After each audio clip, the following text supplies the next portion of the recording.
ফুরফুরা শরীফে যাচ্ছে, মুসাফা করছে, পালাচ্ছে। এখানে এখানে আমার দলি যেতে আবার যাই না, আমার দলি যে যাই না। কেন যাসনি রে বাবা? বলছে সিবিআই ছাড়া আছে, আইবি ছাড়া আছে, গাড়িতে একটা চর ছেড়ে দিয়েছে, কোথায় যাই দেখবি, সব জায়গায় যাই, যাক আব্বাসের কাছে যেন না যাই। কথা বুঝছেন? প্রথম বলেছিল ফুরফুরাতেই যাওয়া হবে না, কি বলেছিল? যাওয়া হবে না, কিন্তু ফুরফুরায় কিছু কিছু তো আছে এদেরই, তারা তো ফোন করে বলে যায় সব বন্ধ করছিস কেন, আমাদের কি হবে তাহলে? বুঝতে পারছেন না? সব বন্ধ করে দিলে আমাদের কি হবে? ওর কথা বাদ দে, ওর কাছে নাই যে দিবিনি দিবিনি দিবিনি, আমরা তো তোদের দিকে, আমাদের কি সমস্যা হলো? তো দেখছি তাহলে কি করা যায়, প্ল্যান মাথায় ঢুকে গেছে। কি? গাড়ি পিছু একটা করে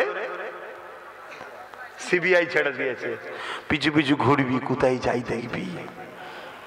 দুজন ঢুকেছে, টুক করে বলছে হুজুর আমি ভাঙর থেকে এসেছি। মুসা ভাই পালাচ্ছিস কেন? বলছি এক্ষুনি দেখে ফেললো, অসুবিধা আছে, সিবিআই আছে। যুবক, এভাবে বেঁচে থাকার থেকে না থাকা ভালো। এটা আব্বাস সিদ্দিকীর বিশ্বাস, এটাই আমার ইসলাম শিখেছে। একই জিন্দেগি, একই জিন্দেগি, আল্লাহ ছাড়া কাউকে ভয় করবে না। কাকে ভয় করবে? আল্লাহকে। আমাকেও নয়, পৃথিবীর কাউকে নয়, একমাত্র যে তোমার মৃত্যু দিতে পারে তিনি কে? একমাত্র তোমার জন্য ভালো মন্দের ফায়সালা যিনি করতে পারে তিনি কে? যদি তোমার আল্লাহ ভালো দেয়, ভালোর পিছনেও পরীক্ষা আছে। যদি আল্লাহ তোমাকে জালিম হুকুমতের কাছে অত্যাচারিত করে জেল খাটিয়ে তোমাকে বিনিময়ে জান্নাত দিতে চায়, এটাও তোমাকে রাজি হওয়া দরকার আছে, ঠিক না? মনে রেখে দিও, ইমামে আজম কেও জেল কাটতে হয়েছে। ইমামে আজম কি ফতোয়া চেঞ্জ করে দিয়েছিল? যদি ভালোবাসো যাবে, দুনিয়াকে ভয় করে নয়, বুক ফুলিয়ে যাবে। ভাইয়ের কাছে এসেছি, নবীর গোলামের কাছে এসেছি, নবী বংশের সন্তানের সঙ্গে দেখা করতে এসেছি। হ্যাঁ আলহামদুলিল্লাহ, অহংকার নহম্মা বিনিআমাতি রাব্বিকা ফাহাদ্দিস। আমার দাদু জুলফিকার সিদ্দিকী, আমার দাদুর আব্বা পীর আল্লামা শাহ সুফি মুজাদ্দিদুজ্জামান আবু বকর সিদ্দিক আল কুরাইশি, ইনি সিদ্দিকে আকবরের খুন আর আমার নবীর খানদানের সন্তান। জোরে বলুন সুবহানাল্লাহ। কথা বুঝে আসছে? আর একদিক দিয়ে ইনি হযরতে মাওলা আলী হুজুরের সন্তান, বংশের সন্তান। জোরে বলুন সুবহানাল্লাহ। যাক, ওদিকে আমি আর আলোচনায় যাচ্ছি না। 4:30 পর্যন্ত হবার কথা, তো একটু হবে না থাকবে? 3:45 বাজছে, একটু বলবো একবার দরুদ শরীফ আল্লাহুম্মা। কাউকেই তো আমি বসাইনি, আর তুলবো কি করে? যে বসিয়েছে সে যদি তুলে লাই চলে যাবে। কে বসিয়েছে? হ্যাঁ আল্লাহ বসিয়েছে, আমি বসাতে পেরেছি নাকি? হ্যাঁ, এখানে না বিরিয়ানি আছে, না আর্ধেক উলঙ্গ নারীর নাচ আছে, তারপরে এসে জুটে বসেছে কি জন্যে? এ সব আল্লাহর প্রেমিক, নবীর প্রেমিক, তাই জুটেছে। জোরে বলুন সুবহানাল্লাহ। হতে পারে খালি মাথায়, হতে পারে প্যান্ট শার্ট পরা, বাইরেটা পচেছে, ভেতরে ঈমান এখনো ঠিক আছে। জোরে বলুন সুবহানাল্লাহ। যদি খুলে আম আজাদ দিয়ে দেওয়া হয় যে ইমানদাররা ইমানদারের মতো কাজ কাম করবে, তাদেরকে বাধা দেওয়া হবে না। আলহামদুলিল্লাহ, আজকের দিনে পৃথিবীর কোন জায়গায় কি আছে জানি না, বাংলায় ইমানদারের সংখ্যাটাই বেশি হয়ে যাবে। জোরে বলুন সুবহানাল্লাহ। আরো জোরে বলবেন না? কেন হবে? রিসেন্ট যিনি মুজাদ্দেদ হয়ে এসেছিলেন তিনি বাংলার সন্তান, তিনার 100 বছরের ফয়েজ এখনো চলছে। জোরে বলুন সুবহানাল্লাহ। আল্লাহ নবী জানিয়ে দিলেন, এমন করে পৃথিবীর জমিনে দাজ্জাল এসে মানুষকে ধোঁকা দিতে লাগবে। যদি কেউ তাকে খোদা বলে না মানে, এমন করে তাকে কতল করে দেবে, টুকরো টুকরো করে দেবে, করে দিয়ে আবার জিন্দা করে দেবে। এই জিন্দা করার ক্ষমতাটা আল্লাহ তাকে দেবে। এ যুবকেরা এমন করে জিন্দা করে দিয়ে বলবে যে আমাকে আল্লাহ বলে মানো। আল্লাহ রাসূল বলছেন, আমার এমনও যুবক উম্মাহ সেই সময় থাকবে, তাদের জবান দিয়ে বেরোতে লাগবে, তুমি যদি আমাকে মেরে জিন্দা না করতে, তোমার উপরে আমার যে ধারণা ছিল তুমি কাফের, কিন্তু আজ জিন্দা করার পর আরো আমার তোমার উপর ঈমান মজবুত হয়েছে। কি ঈমান মজবুত হয়েছে? আল্লাহ নবী বলেছিল দাজ্জাল আসবে, তার কপালে লিখা থাকবে কাফের। তুমি হলে সেই দাজ্জাল কাফের। আমার নবী বলছে আমার এমন উম্মত থাকবে যুবকরা, তখন তারা ডাইরেক্ট বলবে যে তোমার এই জিন্দা করাতে আমার ঈমান আরো পাকা হয়ে গেল নবীর হাদিসের উপরে, তুমি হলে সেই নবীর ভবিষ্যৎবাণী।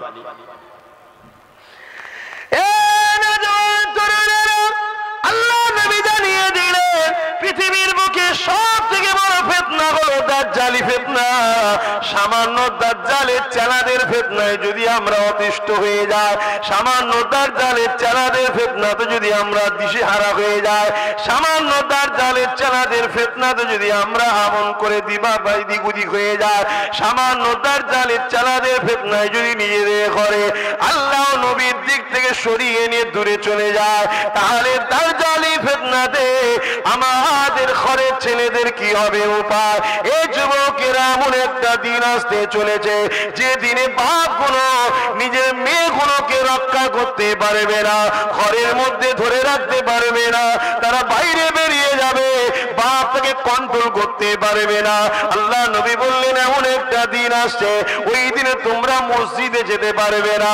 আল্লাহ নবী বলছেন এমন একটা দিন আসছে ওই দিনে তোমরা নিজেদের ঘরে যদি বাঁচাতে চাও, লোকালয় ছেড়ে দিয়ে তোমাদের ঘরে জঙ্গলের মধ্যে চলে যেতে হবে।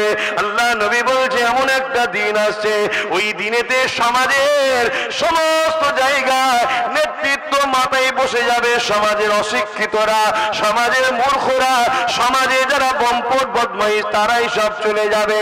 বাজার কোনো দায়িত্ব তাদের হয়ে যাবে, শহর কোনো দায়িত্ব তাদের হাতে চলে যাবে, রাষ্ট্রের দায়িত্ব তাদের হাতে চলে যাবে।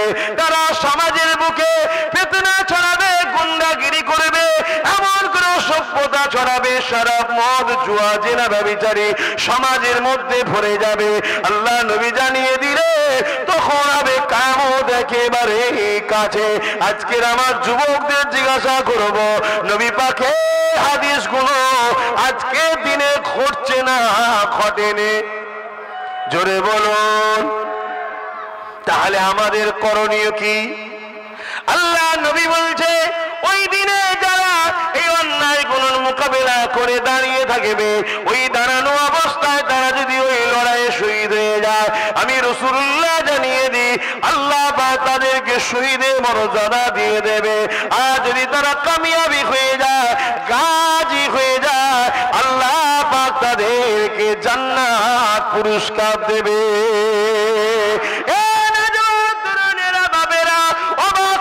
বিষয় হলো এটাই, এই পৃথিবীর জমিনে আজকে দিনে আমরা দেখছি নারীদের উপরে আবার নতুন করে জুলুম হতে লেগেছে, বিভিন্ন ভাবে জুলুম হতে লেগেছে, নারীগুলোকে আবার বেউজ্জতি করা হতে লেগেছে।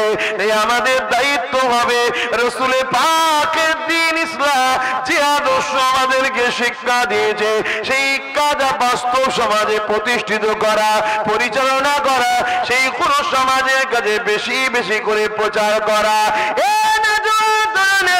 পৃথিবীর জমিনে যারা হকের পক্ষে ছিল তাদের উপরে যুগে যুগে অত্যাচার হয়েছে। তুমি আমি তো অনেক দূরের কথা, আল্লাহ পাক কোরআনে যাদের সম্বন্ধে বলেছে রাদিয়াল্লাহু আনহু ওয়া রাদু আন, আমি আল্লাহ যাদের উপরে রাজি, যারা আমার উপরে রাজি, তারা হলো সাহাবা। ওই সাহাবা হুজুরদের উপরে কেমন অত্যাচার হয়েছে জানো? তার থেকেও বড় বিষয়, জিনাকে সৃষ্টি না করলে কুল কায়নাত আল্লাহ বানাতেন না। সেই নবী পাকের উপরে কত অত্যাচার হয়েছে দেখো। আল্লাহ নবী নাই কথা বলার জন্য, আল্লাহ নবী সত্য কথা বলার জন্য, আল্লাহ নবী মানুষের পক্ষে দাঁড়াবার জন্য, আল্লাহ নবী গরিবদের ঘরে বাঁচাবার চেষ্টা করার জন্য, গরিবের হয়ে কথা বলার জন্য। আজ থেকে 1000 বছর আগে যখন নারীগুলোকে পুঁতে দেওয়া হতো, মেরে দেওয়া হতো, ওই নারীদেরকে বাঁচাবার জন্য নবী যখন কথা বলেছিল, তখনকার ক্ষমতার আসনে যারা বসেছিল তারা আমার নবী পাককে কেমন জুলুম করেছিল। আল্লাহ নবী যখন আল্লাহ দাসত্বে সিজদায় পড়ে যেত, তারা সঙ্গে সঙ্গে 50 দুম্বার ভুঁড়িগুলোকে নিয়ে আল্লাহ নবীর পিঠের উপরে চাপিয়ে দিত। আল্লাহ নবী 50 দুর্গন্ধ ভুঁড়িকে নিয়ে মাথা তুলতে পারতেন না। নবী আমার রব্বি রব্বি রাব্বি আওয়াজ তুলতে, সুবহান রাব্বিল আলা আওয়াজ তুলে সিজদায় পড়ে ডাকতে।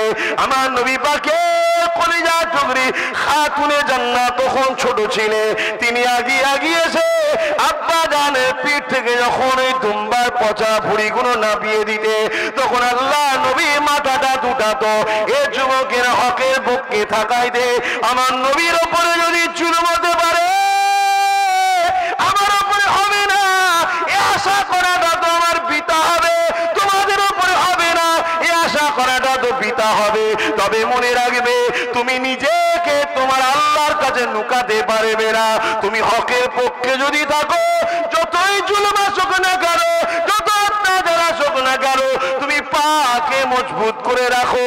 যদি ওই অবস্থায় তোমার মৃত্যু হয়ে যায়, কোনো চিন্তা করো না, কেননা মৃত্যুতে একদিন না একদিন হবার। তবে হকের পক্ষে যদি মৃত্যু হয়, মনে রেখে দিও আমার আল্লাহ তোমার জন্য দুনিয়ার সমস্ত গুনাহ মাফ করে দিয়ে নাজাত দিয়ে দেবে। আরো জোরে বলুন সুবহান। ইসলামের কথাই বলছি তো নাকি? একটু সবাই আওয়াজ দিয়ে বলুন, বলছি তো নাকি? কারা বলছেন যে ইসলামের কথাই বলছেন একটু হাত তুলে সাক্ষী দেন, একটু হাত লম্বা করে তোলেন। আলহামদুলিল্লাহ। দু চারটে যদি মাতাল এখন বলে যে কি বলেছিল ইসলামের কথা বলেনি, তা আমি কি করতে পারি বাবা? ঠিক না বে ঠিক গো? কেউ যদি মনে করে যে ভাঙরে আসা বন্ধ করে দেবো, এখানে আসা বন্ধ করে দেবো, ওরে পাগল, আল্লাহর জমিনটা কি শুধু ভাঙর কেলিয়ে নাকি? হ্যাঁ, এই আল্লাহর জমিনটা কি শুধু ভাঙর কেলিয়ে? কিছু বলবেন? আচ্ছা, কি গো বলবেন তো, আল্লাহর জমিনটা কি ভাঙর কেলিয়ে? হ্যাঁ, শোন, তুই তো আমায় বলবি দুনিয়ার শয়তানের খুশি করার জন্য বলবি যে ভাঙরে আসা বন্ধ করে দেবো। শোন, আমার আল্লাহ যদি তোকে জান্নাত যাওয়া বন্ধ করতে, কি হবে বল দেখি? কেমন হবে? কি যে ঠিক আছে, আমার নবীর গোলামটা, আমার নবীর বংশের ছেলেটা আব্বাস যখন হক কথা বলছিল, তো দুনিয়ার শয়তান তোকে চাপ দিয়েছিল, এই কি হলো, কি করে এইসব হচ্ছে দেখতে পাচ্ছিস নি? তুই তখন দুনিয়ার ওই শয়তানকে খুশি করার জন্য এলাকার গরিব গরিব ছেলেগুলোর উপর জুলুম অত্যাচার করেছিলি, চমকেছিলি, ধমকেছিলিস। তা আজকে তোর জান্নাত যাওয়া বন্ধ করে দিলাম, যা। এবার কেমন হবে? কি গো বুঝতে পারছো না? আমরাও সেদিন বলবো, কি বুঝছো এখন? ভাল লাগছে তো? চিন্তার কোনো কারণ নেই, হাসি খুশিতেই থাকো, বুকে হাত দিয়ে বলো, তোমরা কেউ নবীর দ্বীনের দুশমন নাকি? তোমরা কেউ নবীর দুশমনদের করে সাপোর্ট করো? তাহলে চিন্তা করুনি, যদি গুনাহ হয়েও থাকে তওবা বেশি বেশি করো, আল্লাহ মাফ করে দিয়ে জান্নাতি দেবে। জোরে বলুন সুবহানাল্লাহ। শুধু দুটো জিনিস, আল্লাহ আল্লাহ, ভেঙে পড়ার কিচ্ছু নেই। আমি শুধু দুটো জিনিস না হয়, এক, নিজে নবীর দুশমন বা নবীর দ্বীনের দুশমন হব না। দ্বিতীয়, কেউ দুশমন করলে তার দিকে যেন আমায় দেখা না যায়। কিছু বুঝাতে পারলাম? আমি যদি ইসলামের উপকার করতে নাও পারি, আমি যদি ইসলামের উপকার করতে নাও পারি, আমার দ্বারা যেন ক্ষতি না হয়, মনে থাকবে। আর দ্বিতীয় কি, যারা ক্ষতি করে তাদের দলে যেন আমায় দেখা না যায়। এই দুটো কথা মনে রাখবে। আল্লাহকে সাক্ষী রেখে বলছি, আমার জ্ঞান, আমার এলেম শুধু ওই বইয়ে পাওয়া যায় তা নয়। তুমি এটা শুনে রেখে দাও, এলেম শুধু ওই বইয়ে পাওয়া যায়, পড়লেই শুধু হয়ে যাবে তা নয়। আহা, কিছু আল্লাহ পাক কিছু তার পক্ষ থেকে স্পেশাল রেখে দেওয়া হয়, বেশি আর বলা যাবে না। তো নবী পাককে যদি তুমি ধরে রাখতে পারো, তো নবী পাককে ধরবে কি করে? অর্থাৎ নবীর ওয়ারিস যারা, আল উলামা ওয়ারাসাতুল আম্বিয়া, যারা নবীর পক্ষে তোমাদেরকে ডাকে, নবীর পক্ষে ডাকে, তাদেরকেও যদি ধরে রাখতে পারো, মনে রেখে দিও তাদের সাথেই তোমরা জান্নাত চলে যাবে। জোরে বলুন সুবহানাল্লাহ। কত দয়ালু জানো আমার আল্লাহ, কত দয়ালু জানো। আমি এটা বলবো, কিয়ামতের দিন তো সব গরিবদের বাজার চলবে, যারা গরিব কিয়ামতের দিনে তাদের বাজার চলবে। সেখানে যা বলবে আল্লাহ কি গরিবরা, আল্লাহ সেটাই কবুল করবে। জোরে বলুন সুবহানাল্লাহ। এমন কি ফারিস্তারা কিছু কিছু গরিবকে বলবে তোমরা ওই দিকে যেও না, এই দিক থেকে জান্নাত চলে যাও। কেন? তোমরা যদি ওই দিকে যাও, ধরুন আমি একটা গরিব, আমিও গরিব, বুঝাবার জন্য বলছি, একটা কাউকে হয়তো কিছু কাপড় দিয়েছি, আমি ধরা পড়ে গেছি, আর গরিব তো কিয়ামত দিন নাজাত পাবে, তাকে তো আল্লাহ সাহায্য করবে, ছাড়বে। আমি তখন তাকে বলবো, ভাই তোমাকে আমি দুনিয়ায় একটা সাহায্য করেছিলাম, তুমি এখন আমার জন্য একটু বলে দাও। এই গরিব যখন তার হয়ে বলবে, আল্লাহ তাকেও জান্নাত দেবে। জোরে বলুন সুবহানাল্লাহ। শুনছেন তো? একটা ইবাদতে জাহিরি, একটা ইবাদতে রূহ, কথা বুঝে আসছে? আর ঈমান দেখাবার জিনিস নয়, ঈমান এখানকার জিনিস, কথা বুঝে আসছে? আর ঈমানটা হলো মূল, ঈমান মূল। অতএব ঈমান যদি থাকে, সে কোনো দিনের জন্য রসুলের দিনের ক্ষতিকারক হতে পারে না, আর নবীর দিনকে যারা ক্ষতি করে তাদের সঙ্গে একসাথে থাকতেও পারে না। এই দুটো কথা মাথায় রাখবে। এখন দোয়া চাইবো, তার আগে একটু দোয়া দরকার আছে। এই দোয়ার দরকার আছে তো নাকি? তার আগে একটু সালাম দেবো। সালামটা কিভাবে দেবো? প্রেমের সাথে দেবো, আদবের সাথে দেবো। ইয়া নবী সালাম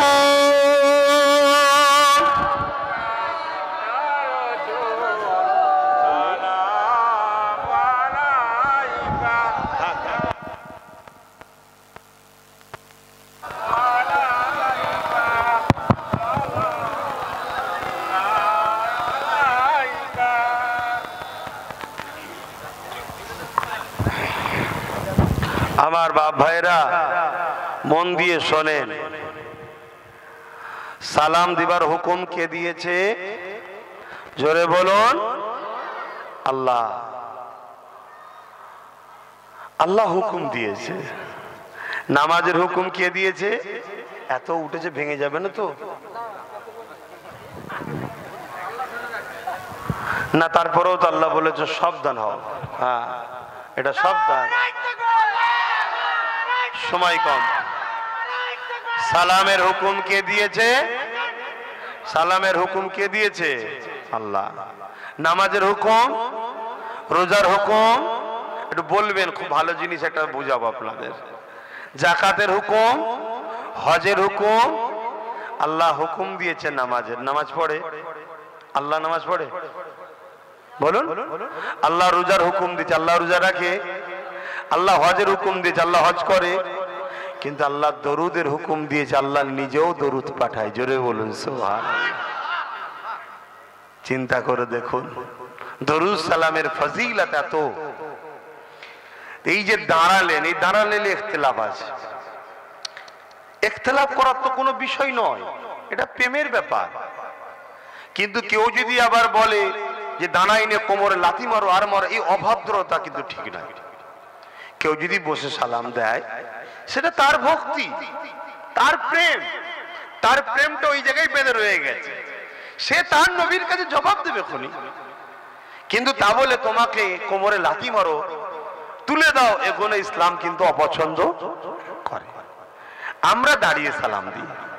কেন দাঁড়িয়ে সালাম দিই? আমরা দেখেছি সাহাবা হুজুররা নবীকে যখন সালাম দিতেন দাঁড়িয়ে দিতেন। জোরে বলুন সুবহানাল্লাহ। আমরা দেখেছি নামাজের থেকেও বড় জিনিস হলো নবীর আদব। জোরে বলুন সুবহানাল্লাহ। জোরে বলা যাবে না?